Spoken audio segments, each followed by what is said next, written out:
Hello friends. Okay, आजच्या या लेक्चरमध्ये आपण फिजिकल केमिस्ट्री या ब्रँचमधील अतिशय इम्पॉर्टंट टॉपिक्सला स्टार्ट करणार आहे. 12वीच्या केमिस्ट्रीच्या बुकमधील हा टॉपिक आहे. नाव काय आहे बघा, केमिकल कायनेटिक्स. आता केमिकल कायनेटिक्स हा अतिशय सोपा आणि महत्त्वाचा टॉपिक आहे.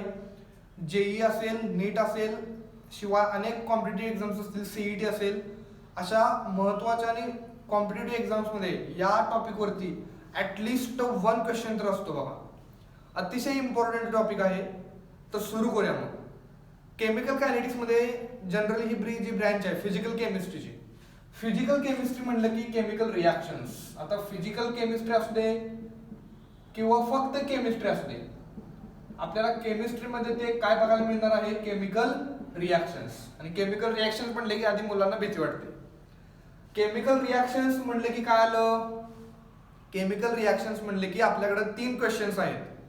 त्यातला पहिला क्वेश्चन आहे, is given reaction feasible. Feasible, फिजिबलचा अर्थ असतो पॉसिबल, असं पण आपण म्हणूया. म्हणजे दिलेली रिॲक्शन फिजिबल आहे की नाही, म्हणजे दिलेली रिॲक्शन घडून येईल की नाही, पॉसिबल आहे की नाही, शक्य आहे की नाही. या क्वेश्चनचं जे आन्सर आहे ते आपल्याला कुठे मिळतं, तर आपल्याला थर्मोडायनामिक्स या टॉपिकमध्ये, म्हणजे 12वीच्या बुकमध्ये फिजिकल केमिस्ट्रीचाच टॉपिक आहे थर्मोडायनामिक्स. या टॉपिकमध्ये या क्वेश्चनचा आन्सर आहे. फॉर एक्झाम्पल, एखादी रिॲक्शन आहे आपल्याकडं, नायट्रोजन गॅस असेल प्लस हायड्रोजन गॅस असेल, दोघांच्या कॉम्बिनेशन मधून कोण होणार आहे तयार, अमोनिया गॅस होणार आहे. ओके, मग ही रिॲक्शन रिव्हर्सिबल आहे, गाव का बच्चा बच्चा जानता है. ही रिॲक्शन जी रिव्हर्सिबल आहे याच्यामध्ये स्टॉइकियोमेट्री कशी असेल बघा, इथं 2 असेल, इथं 3 असेल. मग ही रिॲक्शन फिजिबल आहे की नाही, म्हणजे नायट्रोजन गॅस आणि हायड्रोजन गॅसच्या कॉम्बिनेशन मधून अमोनिया फॉर्म होईल की नाही होईल, या क्वेश्चनचा आन्सर थर्मोडायनामिक्स देणार आहे. मग किती टेम्परेचरला होणार, पॉसिबल टेम्परेचर काय पाहिजे या रिॲक्शनला घडून येण्यासाठी, प्रेशर किती पाहिजे, म्हणजे कंडिशन्स काय काय पाहिजे, त्या क्वेश्चनचं सुद्धा आन्सर आपल्याला थर्मोडायनामिक्स देणार आहे. आणि सायंटिस्ट लोकांसाठी इंटरेस्टिंग फॅक्टर राहते की रिॲक्शन होईल की नाही होईल याचं आन्सर जाणून घेणं. ओके, हा आहे आपल्याकडे पहिला क्वेश्चन आणि त्याचा आन्सर दिला थर्मोडायनामिक्स.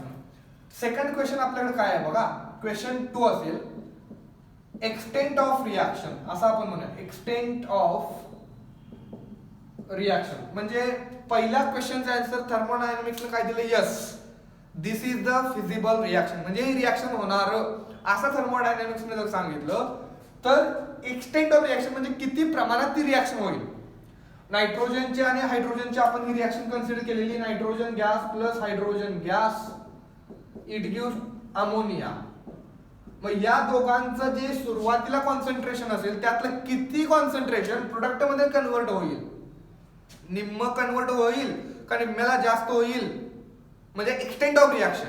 या क्वेश्चनचं जे आन्सर आहे एक्सटेंट ऑफ रिॲक्शनचं, त्याचं जे आन्सर आहे ते केमिकल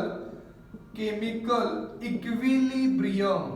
कोणता टॉपिक, केमिकल इक्विलिब्रियम. या टॉपिक मध्ये आपल्याला एक्सटेंट ऑफ रिॲक्शनचा आन्सर भेटणार आहे. म्हणजे 90% होईल, 80% होईल, 100% रिॲक्शन कंप्लीट होईल, असं आपण कधी म्हणणार आहे, ते कोणाकडून म्हणणार आहे, तर केमिकल इक्विलिब्रियम या टॉपिक मध्ये आपल्याला केसी आणि केपी या दोघांची एक्सप्रेशन्स लिहायचे असतात. या दोघांच्या एक्सप्रेशन वरून आपण सांगू शकतो की एक्सटेंट ऑफ रिॲक्शन. म्हणजे हा आहे सेकंड क्वेश्चन आणि त्याचं जे आन्सर. आपल्याकडे तिसरा क्वेश्चन आपल्याकडे आहे तो, what is the rate of reaction. थर्मोडायनामिक्सने आन्सर दिलं, yes this is a feasible reaction. Chemical इक्विलिब्रियमने सांगितलं 90% होईल, 80% होईल. ओके, मग कितीच्या स्पीडनं होईल, म्हणजे रेट काय असेल, स्पीड किंवा रेट एकच असतो, फक्त फरक काय आहे तुला आपल्याला बघायचा आहे. मग रेट ऑफ रिॲक्शन हा किती असणार आहे आणि कोणत्या कोणत्या फॅक्टरवरती डिपेंड असेल, म्हणजे कॅटलिस्ट असेल, कॅटलिस्टनं काय होईल, टेम्परेचर वाढवलं तर रेट काय होईल, या सर्व गोष्टी रेट ऑफ रिॲक्शन, एखाद्या केमिकल रिॲक्शनचा जो रेट असतो तो रेटचं जे आन्सर आहे ते देणारी जी शाखा आहे, ते देणारा जो टॉपिक आहे तो म्हणजे केमिकल कायनेटिक्स. कोणता टॉपिक तो? Chemical kinetics.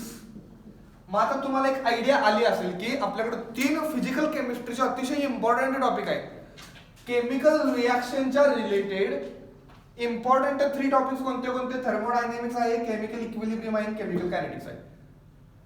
आपण केमिकल इक्विलिब्रियम शिकलेलो आहे 11वीला, थर्मोडायनेमिक्स म्हणून 12वीला आहे. मग या केमिकल कायनेटिक्स या टॉपिक मध्ये आपण काय शिकणार आहे? रेट ऑफ रिॲक्शन हे डिस्कस करणार आहे. आणि केमिकल रिॲक्शनचा जो रेट असतो तो कसा मेजर करायचा, how to measure the rate of any chemical reaction, कोणत्याही केमिकल रिॲक्शनचा रेट कसा मेजर करायचा याचा सुद्धा आन्सर आपल्याला या टॉपिक मध्ये भेटणार आहे केमिकल कायनेटिक्स मध्ये. याच्या व्यतिरिक्त अशा कोणते कोणते फॅक्टर्स आहेत की जे ह्या रेट वरती अफेक्ट करतात, म्हणजे what are the factors which affect the rate of reaction, याचं सुद्धा डिस्कशन आपल्याला केमिकल कायनेटिक्स या टॉपिक मध्ये करायचं आहे. ओके, तर मग केमिकल कायनेटिक्स ही जी ब्रँच आहे ती काय असणार आहे? Chemical kinetics is the branch of physical chemistry. Chemical kinetics is the branch of physical chemistry which deals with study of rate of reaction. Which deals with study of rate of reaction. It's a measurement and factors affecting rate of reaction. Okay, मग हे आपण लिहून घेऊया. आता हे तुम्ही लिहिलं नसेल तर याचा स्क्रीनशॉट घ्या किंवा तुम्ही लिहिलं जाशील. ओके, आता स्क्रीनशॉट घेतल्यानंतर केमिकल कायनेटिक्स ची डेफिनेशन लिहायची आहे आपल्याला. तर माझ्यासोबत लिहा सर्वांनी. Chemical kinetics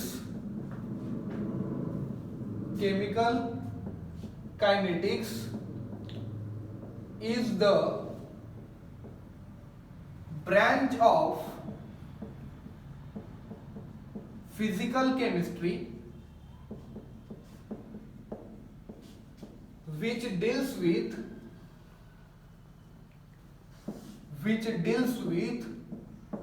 study of rate of reaction and its measurements and factors affecting rate of reactions. Okay, तर ही आहे डेफिनेशन ऑफ केमिकल कायनेटिक्स. काय बघा, chemical kinetics is the branch of physical chemistry which deals with study of rate of reaction आणि काय measurement आणि काय factor. या 3 गोष्टी अतिशय इम्पॉर्टंट आहेत. रेट ऑफ रिॲक्शन, मेजरमेंट आणि फॅक्टर्स. ओके, आता हे लिहिल्यानंतर आपल्याला एक नवीन हेडिंग शिकायचं आहे. याच्या पुढेच आपल्याला जायचं आहे थोडंसं. मी हेडिंग लिहितोय, तुम्ही पण लिहा माझ्यासोबत. टाइप्स ऑफ रिॲक्शन्स असं हेडिंग लिहा.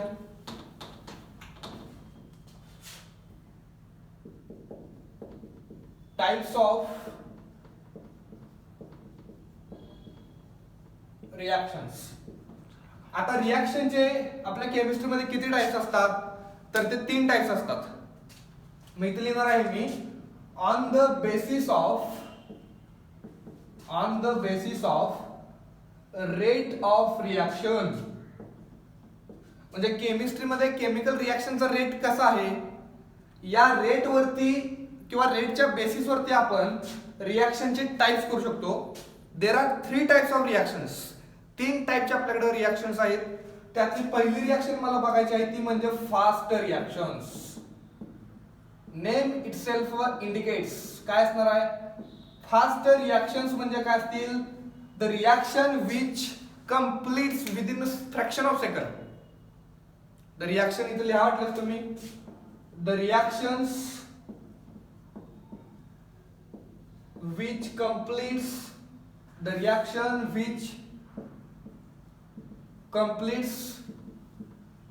within fraction of second. Okay, अशा जे रिॲक्शन्स असतात त्यांना आपण म्हणणार आहे फास्ट रिॲक्शन. मग या रिॲक्शनचा जो रेट असेल, स्पीड असेल ती कशी असणार आहे? फास्ट. मग रेट फास्ट असेल तर रिॲक्शन पण फास्ट असणार आहे, म्हणून आपण म्हणलो याला फास्ट रिॲक्शन. एक्झाम्पल जर सांगायचं झालं फास्ट रिॲक्शनचं तर कोणतं असेल बघा, burning of petrol. Burning of petrol. पेट्रोलला जर आपण बर्न केलं तर एका सेकंदाच्या आत काय होतो, असं खूप मोठा भडका होतो, बरोबर आहे का.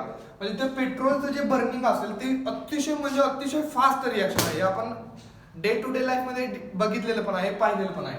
हे एक एक्झाम्पल. अजून एक एक्झाम्पल सांगायचं झालं तर reaction between strong acid and strong base. For example strong acid कोणता असेल, हायड्रोक्लोरिक ऍसिड असेल, आणि स्ट्रॉंग बेस कुठला असेल तर NaOH. स्ट्रॉंग ऍसिड म्हणजे या दोघांची जी रिॲक्शन असते अतिशय म्हणजे अतिशय म्हणजे अतिशय fast reaction, within fraction of second product मिळतो. म्हणजे कसा प्रोडक्ट मिळणार आहे, हायड्रोजन आणि OH रिॲक्ट झाला म्हणजे इथं H2O तयार झालं प्लस इथं NaCl, हे सॉल्ट असणार आहे. मग स्ट्रॉंग ऍसिड आणि स्ट्रॉंग बेसच्या रिॲक्शन मधून जे सॉल्ट तयार झालं त्या सॉल्टच्या फॉर्मेशनची जी रिॲक्शन असेल अतिशय फास्ट रिॲक्शन असते, म्हणून आपण या दोन एक्झाम्पल आपण म्हणणार आहे these are the very very fast reactions. Okay, हे तुम्ही लिहून घेतलं असतील. नेक्स्ट टाइप कोणता असेल रिॲक्शन्स आपला, फास्ट रिॲक्शन नंतर स्लो रिॲक्शन्स. ओके, मग काय असणार आहे स्लो रिॲक्शन्स, सेकंड इथे लिहिणार आहे मी slow reactions. The reaction which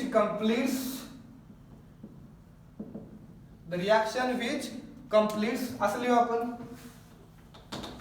the reaction which completes in a day. म्हणजे रिॲक्शन कम्प्लीट होण्यासाठी एक दिवस लागतोय, और मंथ, किंवा रिॲक्शन कम्प्लीट होण्यासाठी एक महिना वेळ लागतोय, एक मंथ लागतोय, और इयर म्हणजे दिवस, महिना आणि वर्षे. काही रिॲक्शन्स असे असतात की ज्यांना कम्प्लीट होण्यासाठी एक दिवस लागत असेल, एक महिना लागत असेल, किंवा काही वर्षे लागत असेल. अशा ज्या रिॲक्शन्स असतात त्यांना आपण म्हणणार अतिशय स्लो रिॲक्शन्स. फॉर एक्झाम्पल जर सांगायचं झालं, फॉर एक्झाम्पल स्लो रिॲक्शन काय असेल, रायपनिंग ऑफ फ्रुट्स. आता आंब्याचं झाड असेल, ते आंब्याचं झाड आपण जर आज लावलं तर त्याला आंबा येण्यासाठी किती दिवस लागतात, दिवस नाही वर्ष लागतात. असे जे रिॲक्शन्स असतात, एखादं फळ असेल ते फळाला जर पिकायचं असेल तर खूप ते दिवस लागतं, बरोबर आहे का. मग अशा ज्या रिॲक्शन्स असतात त्यांना आपण काय म्हणणार आहे, अतिशय स्लो रिॲक्शन्स. म्हणजे कोणती, ripening of fruits. Okay, second example जर सांगायचं झालं तर रस्टिंग ऑफ आयर्न. समजा हा लोखंडाचा एक पीस असेल 100 ग्रॅमचा, आणि 100 ग्रॅमचा लोखंडाचा पीस आहे, याला गंज होण्यासाठी म्हणजे याचं रस्टिंग होण्यासाठी समजा हा एवढा भाग रस्ट झाला. मग हा जो भाग रस्ट झालाय तो भाग रस्ट होण्यासाठी समजा 1 इयर इतका आपल्याकडं वेळ लागला. म्हणजे लोखंडाचा एवढ्या भागाचं जे रस्टिंग होण्यासाठी वेळ लागला तो आहे 1 इयर. आणि समजा एवढ्या भागाचं वजन आहे 1 ग्रॅम. मग 1 ग्रॅम लोखंडाचं रस्टिंग होण्यासाठी 1 इयर इतका टाइम लागतो, तर 100 ग्रॅम लोखंडाचं रस्टिंग होण्यासाठी किती टाइम लागेल, असं आपण एक म्हणू शकतो की 100 इयर्स. बरोबर आहे का. मग अशा जे रिॲक्शन्स असतात ते कशा रिॲक्शन्स असतात, अतिशय स्लो रिॲक्शन्स असतात. मग 3 नंबरचा जो टाइप असेल तो कोणता असेल आपला स्लो रिॲक्शन्स नंतर moderate reaction. Okay, moderate reaction मध्ये आपण काय काय लिहिणार आहे बघा जरा. थर्ड टाइप असेल आपला मॉडरेट रिॲक्शन्स. काय लिहिणार, द रिॲक्शन विच कम्प्लीट्स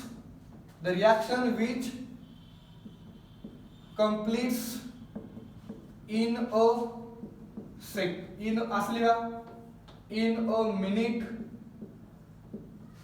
जर रिॲक्शन कम्प्लीट होण्यासाठी काही मिनिटे लागतात, और इन अ हवर्स. म्हणजे मॉडरेट रिॲक्शन मध्ये काय लिहिणार आपण, काही रिॲक्शन्स असे असतात की ज्यांना कम्प्लीट होण्यासाठी काही मिनिटे काही हवर्स जर लागत असतील, अशा जे रिॲक्शन्स असतात त्यांना आपण म्हणणार आहे मॉडरेट रिॲक्शन्स. ओके, आपण प्रॅक्टिकल करतो केमिस्ट्रीचं, किती 3 तासाचं प्रॅक्टिकल असतं आपलं. त्या वेळी ज्या रिॲक्शन्स आपण प्रॅक्टिकलमध्ये ऑब्झर्व करतो त्या सगळ्या कुठल्या रिॲक्शन्स असतील, मॉडरेट रिॲक्शन्स असतील. फॉर एक्झाम्पल जर बघायचं झालं, आत्ताच आपण एक रिॲक्शन घेतलेली कोणती, तर N2 gas plus H2 gas it gives काय, अमोनिया गॅस, NH3 गॅस. 2 असेल आणि इथं 3 असेल. ही जी रिॲक्शन आहे ती कोणती रिॲक्शन असणार आहे, तर ती मॉडरेट रिॲक्शन आहे. कारण त्या रिॲक्शनला घडून होण्यासाठी किंवा कम्प्लीट होण्यासाठी काही हावर्स जर लागत असतील तर अशा ज्या रिॲक्शन्स असतात त्या मॉडरेट रिॲक्शन्स असतात. किंवा आपण याच्यामध्ये सेकंड एक्झाम्पल जर लिहिलं तर ते कोणतं, हायड्रोलायसिस ऑफ इस्टर्स. इस्टरचं हायड्रोलायसिस कसं केलं जातं याचं पण जे डिस्कशन आहे ते केमिकल कायनेटिक्स या टॉपिकमध्ये आपल्याला करायचं आहे. ही जी रिॲक्शन आहे ती सुद्धा कशी असणार आहे, मॉडरेट रिॲक्शन असणार आहे. There are 3 types of reaction, fast reaction, slow reaction आणि मॉडरेट रिॲक्शन. माझा क्वेश्चन असा आहे की तुम्हाला कोणती रिॲक्शन डिस्कस करायला किंवा अभ्यास करायला, स्टडी करायला आवडेल. तर आता हे बघा, फास्ट रिॲक्शन कशा असतात, विदिन फ्रॅक्शन ऑफ सेकंड तुम्ही जर ती रिॲक्शनचा अभ्यास करायला गेला तर ते रिॲक्शन कम्प्लीट होणार. ज्या स्लो रिॲक्शन्स असतात त्यांना घडून येण्यासाठी काही महिने लागतात, काही वर्ष लागतात. ओके, मग अशा रिॲक्शनचा जर तुम्हाला स्टडी करायचा असेल तर 1 महिना किंवा 1 इयर जर वेटिंग करत थांबायला लागत असेल. आणि ज्या रिॲक्शन्स मॉडरेट असतात त्यांना आपण जर त्यांचा स्टडी करायचा असेल तर काही मिनिटे किंवा हावर्स आपण थांबू शकतो, वेट करू शकतो. त्यामुळे आपल्याला जनरली मॉडरेट रिॲक्शनचा स्टडी करणे हे इझी असतं. ओके, त्यामुळं आपण काय करायचं आहे, मॉडरेट रिॲक्शनचा स्टडी करायचा आहे. आता एक नवीन हेडिंग आपण लिहूया. टाइप्स ऑफ रिॲक्शन नंतर आपल्याला पुढचं हेडिंग डिस्कस करायचं आहे, ते म्हणजे रेट ऑफ रिॲक्शन. असं हेडिंग लिहा, रेट ऑफ रिॲक्शन. आता रिॲक्शन म्हटलं की असं आपण रिप्रेझेंट करतो ना, R इट गिव्स P, म्हणजे काय, R फॉर रिॲक्टंट आणि P फॉर प्रोडक्ट. अशी जर केमिकल रिॲक्शन असेल, फॉर एक्झाम्पल एक जनरल रिॲक्शन लिहायची असेल, A plus B it gives C plus D, this is the general chemical reaction. आता या जनरल केमिकल रिॲक्शनला आपण काय करूया, T इज इक्वल टू 0, म्हणजे टाइम 0 आहे याचा अर्थ आपण रिॲक्शनला अजून सुरुवात केलेली नाही, अजून आपण रिॲक्शन स्टार्ट केलेली नाही. त्यावेळी A चे समजा आपण इथं 10 मॉलिक्युल्स घेतले, B चे पण 10 मॉलिक्युल्स घेतले, मग C आणि D किती असेल, 0 आणि 0, म्हणजे 10 प्रत्येक मॉलिक्युल आपण घेतले A ची आणि B चे, आणि C आणि D किती असणार आहे, 0 0. आता आपण काय करूया, T is equal to 1 minute इथं लिहा. 1 मिनिट पास झाला, टाइम 1 मिनिटांनी पुढे गेलं. या Aतला एक मॉलिक्युल आणि Bतला एक मॉलिक्युल रिॲक्ट झाला तर C आणि D किती तयार होईल, 1 आणि 1. हे किती शिल्लक राहिलं असणार आहे, अमाऊंट लेफ्ट किती असेल, 9 आणि 9. T is equal to 2 minute. याचा पुन्हा एक मॉलिक्युल आणि याचा पण पुन्हा एक मॉलिक्युल रिॲक्ट झाला तर हे किती तयार झालं, 2, आणि हे पण 2. हे किती शिल्लक राहिलं, 8 आणि 8. T is equal to 3 minute जर कन्सिडर केलं, 3 मिनिट, तर याचे किती राहतील, 7, आणि याचे 7, याचे 3 आणि याचे 3 असे तयार होतील. मग आपण इथं काय बघतोय, इथं कॅरेक्टरिस्टिक आपल्याला काय दिसतं या रिॲक्शनचं, तर दर एका मिनिटाला, प्रत्येक एका मिनिटाला काय होतोय, एक मॉलिक्युल रिॲक्ट व्हायला लागलाय, आणि इकडे पण एक नवीन मॉलिक्युल तयार व्हायला लागलेला आहे. मग इथं T is equal to 4 minute लिहिलं, 4 मिनिट, तर इथे किती 6 इथं 4 आणि इथं 4, मग एक टाइम असेल T is equal to 10 minute. त्यावेळी याचे किती शिल्लक राहिले, 0, याचे 0. 10 मॉलिक्युल आहेत, प्रत्येक मिनिटाला एक मॉलिक्युल रिॲक्ट होणार आहे. 10 मिनिटाला सगळे मॉलिक्युल रिॲक्ट झाले, 0 मॉलिक्युल शिल्लक राहिले, म्हणजे सगळं संपलं A आणि B. हे किती तयार झालं, 10, आणि हे पण किती, 10. मग तुम्ही लिहिणार आहे रिमेंबर. लक्षात ठेवा, काय लक्षात ठेवायचं आहे आपल्याला, हे बघा, जसं जसं टाइम पुढे निघून जाईल, जसं टाइम पुढे जाईल, रिॲक्टंटचं कॉन्सन्ट्रेशन काय होत चाललंय, त्या रिॲक्टंटचं कॉन्सन्ट्रेशन कमी होत चाललंय. म्हणजे as time passes concentration of reactant goes on decreasing, आणि as time passes concentration of product काय होत चाललंय, इकडे बघा, हे इन्क्रीज होत चाललंय. कॉन्सन्ट्रेशन ऑफ प्रोडक्ट काय होत चाललंय, इन्क्रीज. मग आपण किती काय लिहिणार आहे, as time passes concentration of R म्हणजे reactant goes on decreasing, okay, and concentration of product goes on काय असणार आहे इथं increasing. ओके, मग थोडक्यात काय, रिएक्टंटचं कॉन्सन्ट्रेशन इथं डिक्रीज झालं, प्रोडक्टचं कॉन्सन्ट्रेशन इन्क्रीज झालं. या डिक्रीजला आणि या इन्क्रीजला मी थोडक्यात असं म्हणू चेंज, काय म्हणणार आहे मी इथं चेंज, म्हणजे रिएक्टंटच्या कॉन्सन्ट्रेशन मधला चेंज, रिएक्टंटच्या कॉन्सन्ट्रेशन मधला चेंज हा डिक्रीज असेल, तर प्रोडक्टच्या कॉन्सन्ट्रेशन मधला चेंज हा इन्क्रीज असणार आहे. मग इथं लिहिणार आहे चेंज इन कॉन्सन्ट्रेशन. इथं 10 मॉलिक्यूल सुरुवातीला होते, टाइम 10 मिनिटाला जे शून्य राहिले, हे जे सुरुवातीला शून्य होते टाइम 10 मिनिटाला जे 10 तयार झाले. मग change in concentration of reactant म्हणजे काय असणार आहे इज इक्वल टू हा चेंज डिक्रीज असणार आहे. मग तो चेंज काय असणार आहे डिक्रीज. आणि change in concentration of product काय असणार आहे तर तो इन्क्रीज असणार आहे. काय असणार आहे इन्क्रीज. मग हा जो चेंज आहे डिक्रीज सोबत आणि इन्क्रीज सोबत, म्हणजे रिएक्टंटचं कॉन्सन्ट्रेशन डिक्रीज झालं, प्रोडक्टचं कॉन्सन्ट्रेशन इन्क्रीज झालं, या कॉन्सन्ट्रेशन मधला चेंज, कॉन्सन्ट्रेशन मधला change with respect to time. कारण बघितलंय जसं जसं टाइम पुढे जाईल एक एक मिनिटानं, बघितलंय जसं जसं टाइम एक एक मिनिटानं पुढे जाईल तसं तसं एक एक मॉलिक्यूल इकडे कमी व्हायला लागलेला आहे आणि इकडे एक एक मॉलिक्यूल इन्क्रीज व्हायला लागलेला आहे. मग change in concentration with respect to time यालाच आपण म्हणणार आहे रेट ऑफ रिएक्शन. मग स्पीड आणि रेट ऑफ रिएक्शन मध्ये काय फरक आला कळला का. रेट ऑफ रिएक्शन म्हटले की विथ रिस्पेक्ट टू टाइम आपल्याला लिहिलंच पाहिजे. ओके, मग हे तुम्ही स्क्रीनशॉट घ्यायचा.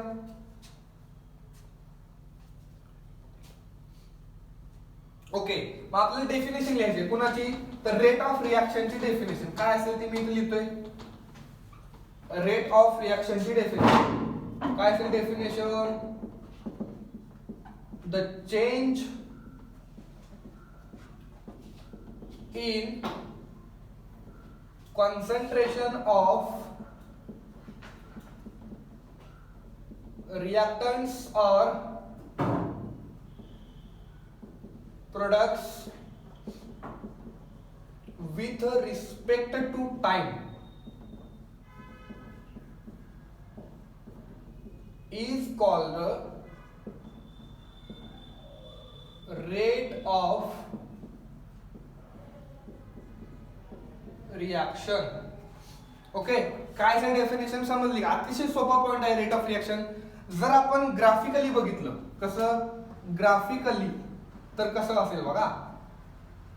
आता पहिल्यांदा आपण ग्राफ रिएक्टंट साठी ड्रॉ करूया आणि नंतर तो ग्राफ प्रोडक्ट साठी ड्रॉ करूया. म्हणजे इथे लिहिणार आहे फॉर